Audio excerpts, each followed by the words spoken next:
téléspectateurs ak suñu auditeurs yëpp di am mbégte tey di dalal Abdoul Aziz Diop Abdoul Aziz Diop nag forum civil la nekkoon waaye ba fa maanaam jóge foofu nekk ci benn maanaam think tank buy réfléchir bu tudd perspective 50 ànd ak ñi xamante ñu bëri di xalaat di mbirum gouvernance Abdoul Aziz ñu ngi lay nuyu gis nañu ko fan yëpp bu ñu élection bi pare ñu ngi installé maire yi nag war a door liggéey bi xamante ne loolu la ñu seen campagne dañu demoon ne dañu ñëw ànd ak askan wi yore seen i programme wane ko Sénégalais bu ko yore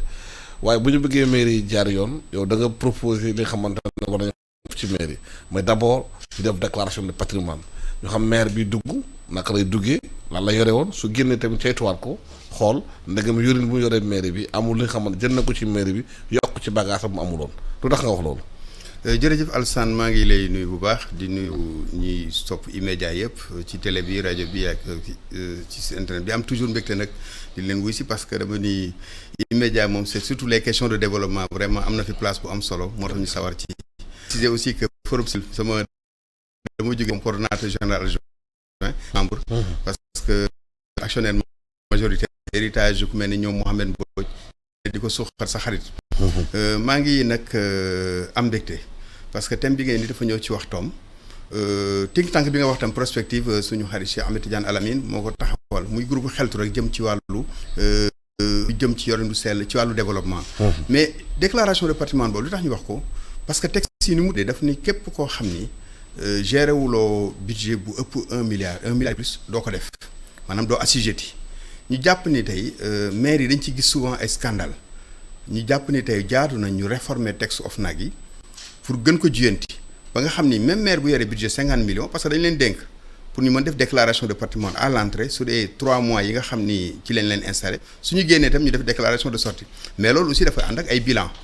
déclaration boobu tamit du lu ñuy def di ko denc parce que la transparence caabi ji mooy l'accès à l'information donc tey mënuñu jàpp ni président de la République su defee déclaration de patrimoine le président élu bien sûr dañ koy yóbbul conseil constitutionnel ñu fesal ko ci askan wi déclaration écrite mais tey les ministres les DG ñi nga xam ne ils sont assujettis du gis seen déclaration elle est confidentielle nag na ñu réformer texte yi ba maire yi kaari dafa force locale li ñuy séentu ci développement local parce que amul concomitance li ñu naan entre les transferts de compétences et de élément bu ndaw la mais li ci ëpp solo mooy ay maire yoo xam ni am nañu profil bi d'abord c'est important le profil du maire boo xam ni dafay am compétence xam nañu ko dénk lan la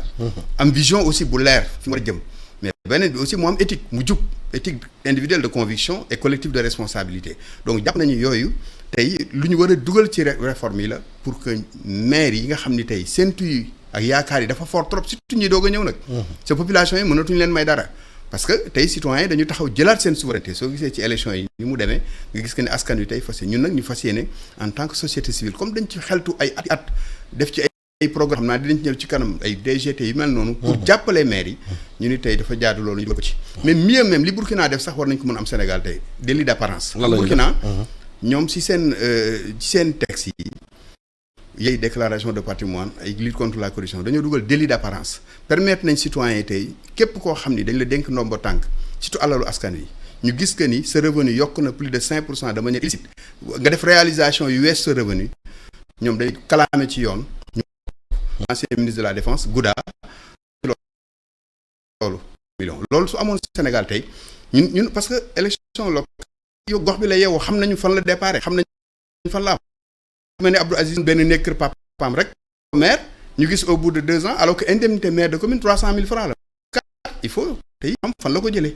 c'est souvent dañuy gis lugal bi ci wàllu foncier yi la ci wàllu surfacturation ci wàllu marché public moo tax ñëpp daal loolu lu ñu war a juyanti la parce que wax nga mbirum déclaration de patrimoine bu fekkee ne président ci boppam bu déclaré Sénégal dañ koy xam kon ñi topp ci moom war nañu mën a xam si loolu bu ñu déclaré lan la pour mu leer ci boobu sénégalais ñu xam ministre bi patrimoine am lii la maire bi patrimoine lii la adjoint seen patrimoine lii la ñu xam ne nu mu duggee nu mu génne mais ba léegi nag soo demee OFNAC li ñu wax mooy déclaration de patrimoine elle est confidentielle surtout les assujettis ñu waxuma la président ministre yeeg DG yi mais yamuñ ci OFNAC amuñu benn moyen de contrôle càmbar ko c'est-à-dire que wax ndax li Alassane déclaré wala Abdou Aziz parce que c'est une déclaration unilatérale ndax méngoo naag li am donc loolu lépp aussi ay sooxe la jàpp nañu foofu aussi dañ ko war a réformer parce que déclaration de patrimoine bi verrou rek la mais li ëpp solo ñu fexe ba dellowaat askan wi seen sañ-sañ comme li ma la wax délit d'apparence boobu su amoon tey ci gox-goxaan yi. dinañ xam kii fan la déparé.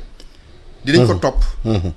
ba nga xam ni tey lu ñu gis loo xam ni mën na ko salfati. moo tax même ci contribution boobu ñu def ci suñu groupe xeltu boobu nee nañu même principe bu révocation war nañ ko mën dugal léegi. révocation mooy xam nga da ngay gis souvent maire bu def jalgati bon y a le contrôle naturel ay Cour des comptes ay IGE ay ARMP ñi ngi def mais souvent c'est des corps de contrôle sous contrôle c'est dañu gis su dee maire bi dafa féeteeg boobu nag régime bu fi jaar noonu lay demee dafa féeteeg pouvoir bi rek souvent c'est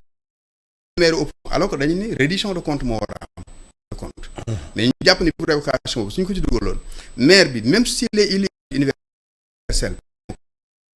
démocratie sañu jëlaat seen sañ-sañ te loolu aussi il faut ñu teg ay mécanismes nga xam ne maire bi su commencé luubal en mi-mandat ou en cours de mandat même su doon def na 4 mois lu bari ñu mën démettre de ses fonctions yooyu yëpp aussi lu ñu waat la ci waxtaan bi ci penc mi pour que yorin yu gën a sell parce que dafa fonds yi bariwul waaw wax yaakaar de fort parce que maire yi bëri promesse population bi nu ñu yoree maire ak yooyu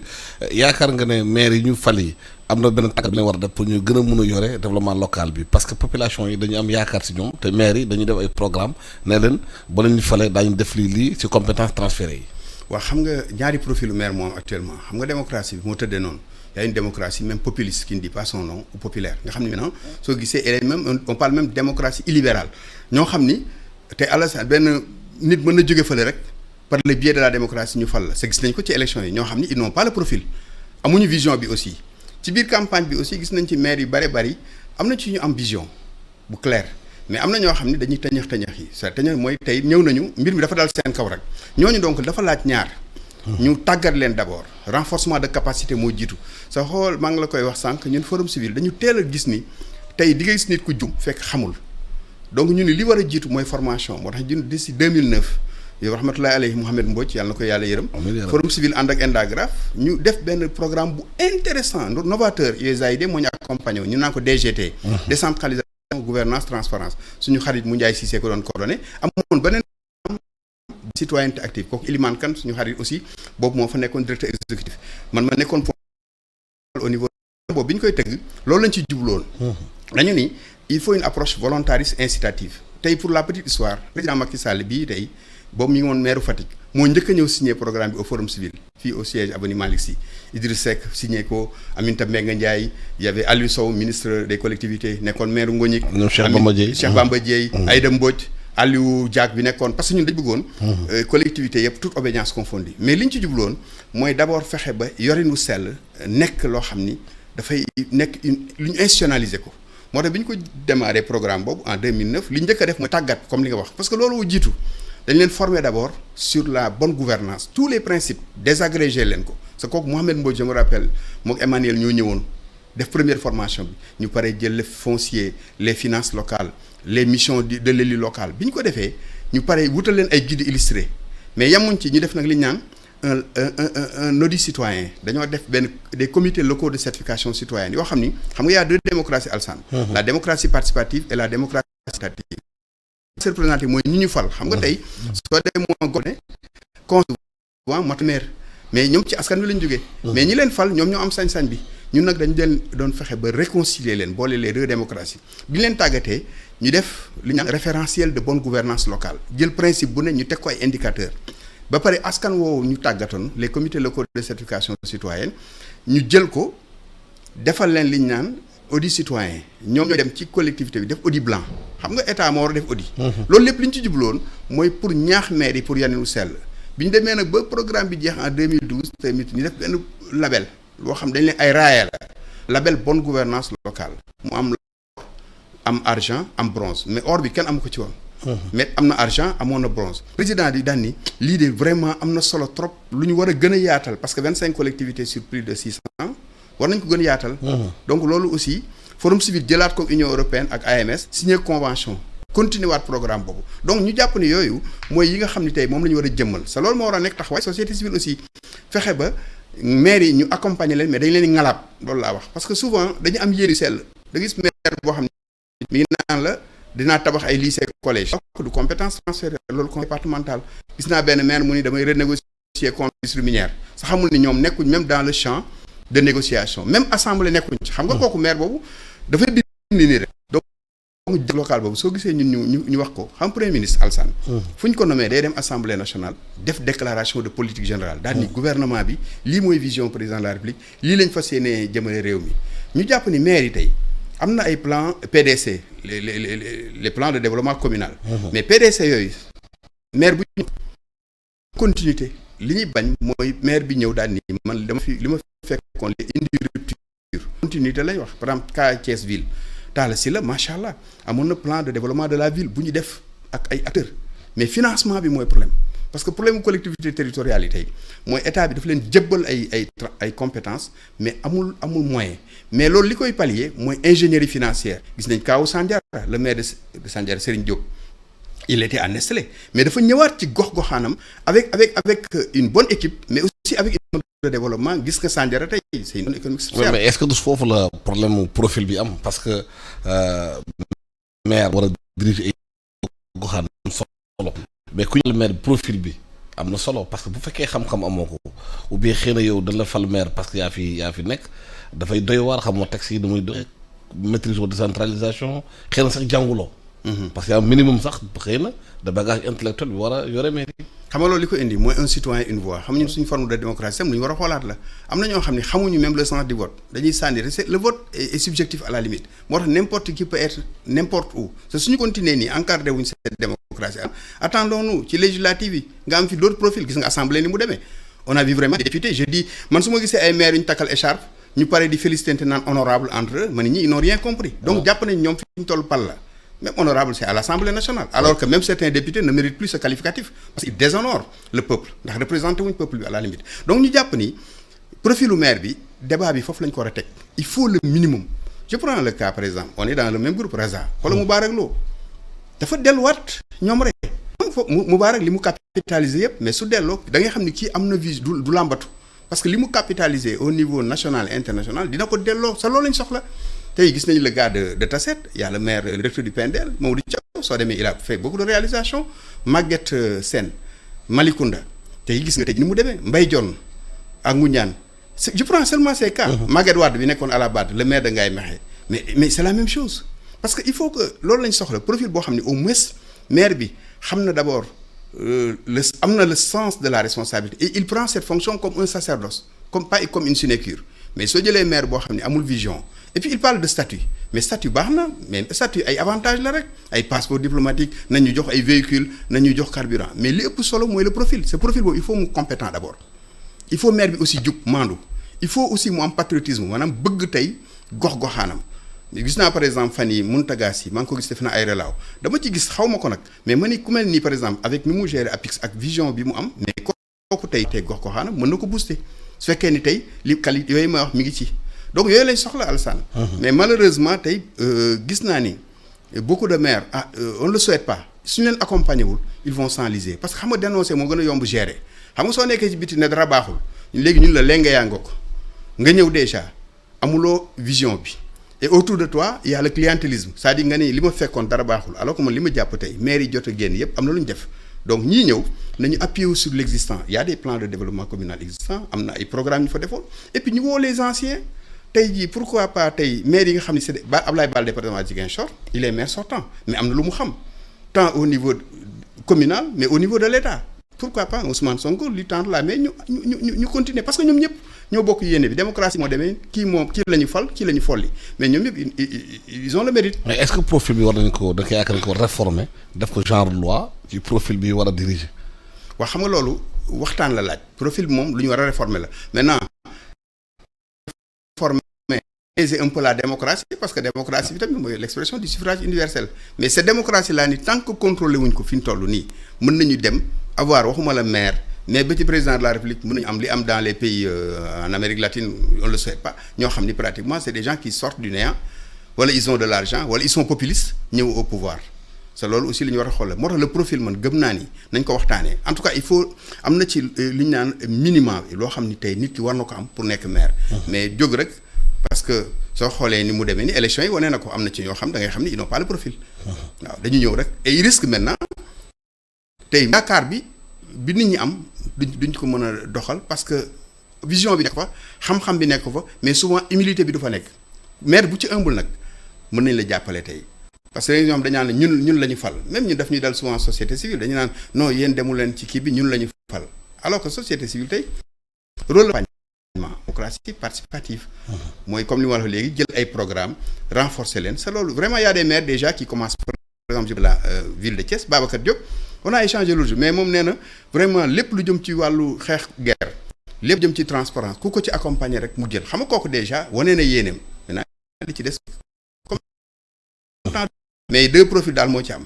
ñii ils ont le profil d'autres n'ont pas le profil. waaw mais maires yi ils sont chargés moom développer seen goxaan dafa sur le plan local. gis nañu ko état bi defoon na fii le plan national développement des territoires. gis nañu potentialité yam ci réew mi. waaye problème bi mooy dafa nekk ay juste wax potentialité ñu découvrir ko wax mais action bi pour mu changer concrètement loolu mooy jafe-jafe réew mi. waaw xam nga fii le débat man ma dafa y a un embouteillage du discours on ne dit pas même pas politicien soo xoolee débat bi yëpp xam nga tey campagne bi jeex na normalement li ci war a tegu mooy jublu ci liggéey bi mais jublu ci liggéey du yomb Alassane parce que fi les budgets beaucoup de communes les budgets ne sont pas encore positionnés ba pare am na ci ñu am ay retard de salaire donc xaar yi mi ngi leen di xaar mais man dama jàpp ni dafa jaadu xam nga acte 3 lu baax la mais acte 3 bi càmbar ko càmbar bi ci war y a une évaluation comme ça rek le ministre def tourner dans les régions def CRD mais loolu du évaluation dañu waroon xool la phase 1 naka parce que dañoo jël ay beaucoup de communes communauté rurale def leen commune ñu naan communalisation intégrale mais nañu xool communauté rurale yooyu ñu def est-ce que réellement am na tous les intrants ak accompagnement bi ci war mais deuxième bi mooy la phase 2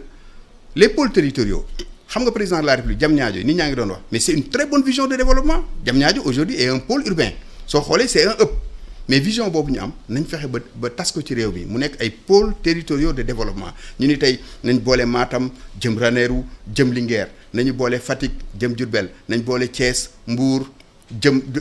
boori Louga nañ boole Saint-Louis ce qui fait que mais loolu tam dafa am lu muy àndal dafay ànd ak relance du chemin de fer dafay ànd ak développement d'infrastructure mais dafay ànd ak aussi relance de l'agriculture parce que réew mi tey du Dakar rek mais soo xoolee li ñu concentré alors que objectifu décentralisation mooy surtout suqali des territoires viables et compétitifs mais loolu débat boobu aussi doo ko dégg sur l'espace public l'intercommunalité je prends le cas de Thiès yow min nga Thiès la ville de Thiès jeex na elle étouffe l'assiette foncière est épuisée mais autour de Thiès nous avons Fandène Kër Moussa Morolan mais pourquoi pas le maire de la ville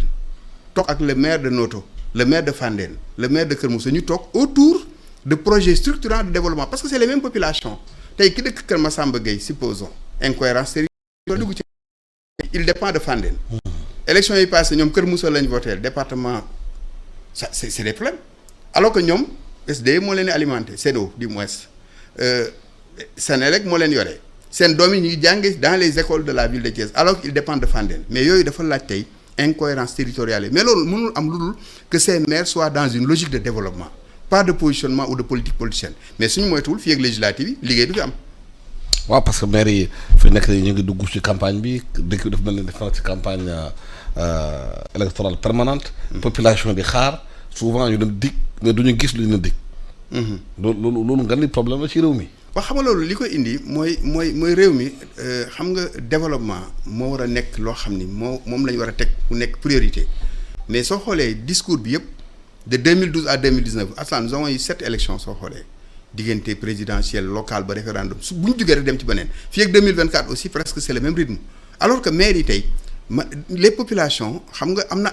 alternance changé nañ beaucoup de maires mais alternative bareegu fi. c'est li Sénégal soxla fi ñu toll mooy alternative crédible sa loolu ñu koy porter mooy au moins ñoo xam ni am nañu vision bëgg nañu réew mi jub nañu maandu nañu parce que Sénégal li ñu dund Alassane qu'on le veuille ou non 60 ak léegi du fatalité pourquoi nous sommes pays pauvres très endettés parce que y a une malgouvernance orchestrée tant au niveau central qu'au niveau local sa loolu nag tant que dañul ñu jël réew mi teg ko ci yoonu émergence sa loolu mënul am lu bonne gouvernance éthique bonne gouvernance éthique boo xam sa loolu exemplarité lañ soxla ca ña ñu dénk muy président muy ministre muy maire yi sa loolu su amul rek. mais est-ce que population seen bopp xam nañu que war nañu jël en charge seen destinée combattre mal gouvernance